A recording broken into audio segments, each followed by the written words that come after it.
Тргнува сезоната на респираторни болести и сите проблеми со неа.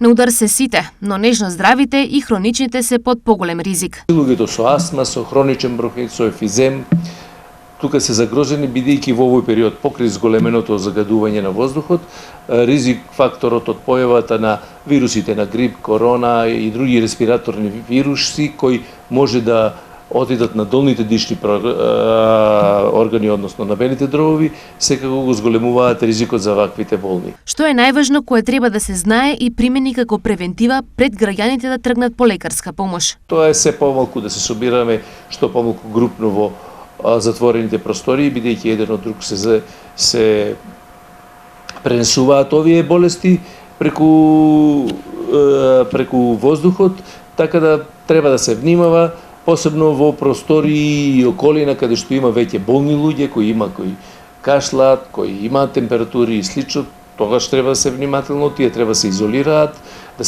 посебно за нив треба да важи правилото веднаш да носат маски и слично. Во делот на превентивата спаѓаат храната и навиките, сугерираат нутриционистите, поаѓајќи од тоа дека организмот треба соодветно да се подготви за отпор на разните вируси.